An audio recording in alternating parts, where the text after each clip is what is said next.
Mr. Chairman, we thank Khaled Kiari, Espen Eide, and Tony Blair for their briefings.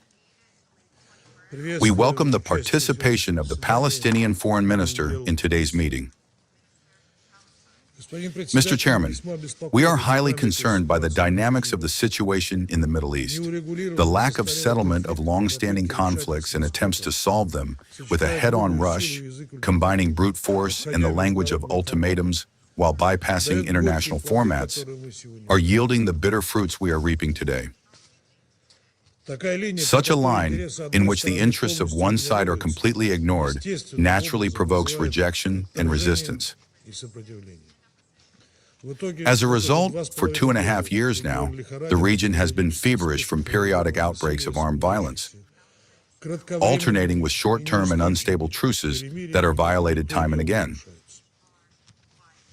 Thus, in Lebanon, despite the ceasefire reached between Beirut and West Jerusalem, active hostilities continue.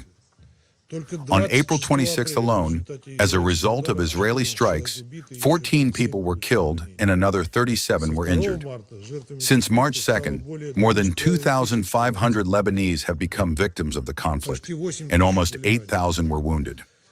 The Israelis are occupying the south of the country, systematically destroying entire residential quarters and blowing up bridges across the Litani River. For them, the concept of Lebanese sovereignty does not exist. Their ships freely patrol the coast of Lebanon, and planes and drones run the show in the sky over the capital. Israel also has no respect for the authority of UN peacekeepers. The United Nations interim force in Lebanon is forced to ask for permission from the Israeli military command 2 days in advance for the movement of patrols. However, even this is not a panacea. The blue helmets are faced with all sorts of obstacles. They are fired upon, including from tanks, which has already led to the deaths of peacekeepers. And so that the UN personnel do not see anything extra, their external surveillance cameras are being disabled. We demand the speediest investigation of all incidents related to security threats to peacekeepers. Those responsible must receive their deserved punishment, regardless of their position. We call upon both sides to respect the ceasefire regime and strictly comply with the fundamental UN Security Council Resolution 1701, which implies, among other things, the withdrawal of Israeli units from Lebanese territory. Without this condition, any peace agreements will remain extremely unstable, as happened with the truce reached in November 2024. Mr. Chairman, Israel's course toward the systematic expansion of occupation, the maintenance of its military control, and a free hand with unilateral demands for demilitarization while refusing any of its own obligations, has today become a defining factor in the Middle East. At the same time, as a justification for aggressive actions, we often hear attempts to blame everything on the supposedly destructive activity of external forces plotting against Israel. The flawed nature of such argumentation is countered by the example of Syria, from whose territory not a single shot has been fired toward Israel in recent years. Damascus is also ready for a serious dialogue with West Jerusalem on a comprehensive solution to security issues. Despite all this, Israel continues to occupy southern Syria, plays along with centrifugal forces, and regularly carries out airstrikes that undermine the capabilities of the Syrian military.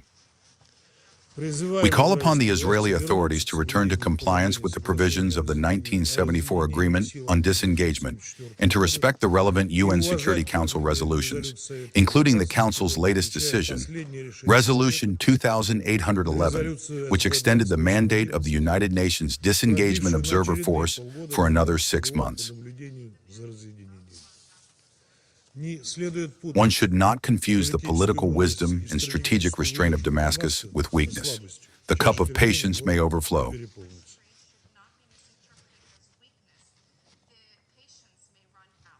Mr. Chairman, the Palestinian problem remains at the center of the Middle East settlement, without a just solution, to which it is impossible to ensure lasting peace and security. The current Israeli leadership not only completely rejects, but consistently dismantles the basic principles of settlement enshrined in numerous resolutions of the UN Security Council and General Assembly, primarily the two-state formula. The blatant lack of realism and the unviability of the choice of preliminary ultimatums presented to opponents do not embarrass the Israeli leaders, who are clearly charged for the continuation of armed confrontation. Of particular regret is the fact that such explosive actions, which have already led to a major war in the Middle East, enjoy the unconditional support of the United States.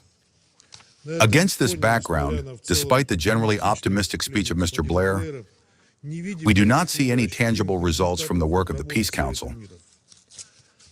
The implementation of Resolution 2803, adopted 5 months ago at Washington's initiative, has also stalled. However, this is exactly what needed to be proven and what was to be expected.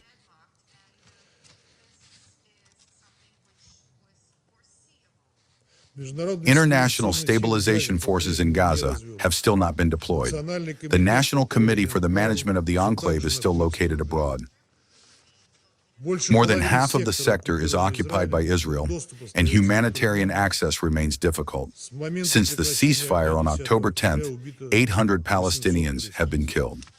Unfortunately, our gloomy forecasts have been justified. We are observing attempts to literally buy off the Palestinians with beautiful business projects in the new Gaza style, rather than solving the most complex political problem, the creation of their own independent Palestinian state with its capital in East Jerusalem in the 1967 borders. The situation is no better in the West Bank, which remained outside the framework of UN Security Council Resolution 2803. Creeping colonization, regular raids, and violence by radical settlers continue there. Israel's infringement on the positions of the Palestinian National Authority, including the deprivation of tax revenues due to it, is a highly dangerous and dead-end course, leading not to the strengthening of Israeli security, but to the radicalization of Palestinian society. In the same vein is the destructive line of West Jerusalem regarding UN Relief and Works Agency for Palestine refugees, which remains the irreplaceable backbone of humanitarian assistance to Palestinians, both in the OPT and in neighboring Arab countries. The agency's mandate is of particular importance in the generally recognized international legal framework of the Middle East settlement, primarily in terms of assisting Palestinians and ensuring their protection until the moment they exercise their right of return. Against this background, one of the few pieces of positive news was the successful holding of municipal elections in Palestine. The peaceful voting in Deir al-Balah was symbolic, demonstrating to the whole world the indivisibility of the West Bank and Gaza Strip and Gaza, and the futility of attempts to artificially divide the Palestinian people. Mr. Chairman, in conclusion, we would like to emphasize that the Middle East settlement does not tolerate hasty and short-term decisions and does not accept forceful approaches. Only careful consideration of the interests of all parties, based on the generally recognized international legal framework, including the two-state formula, is capable of bringing results.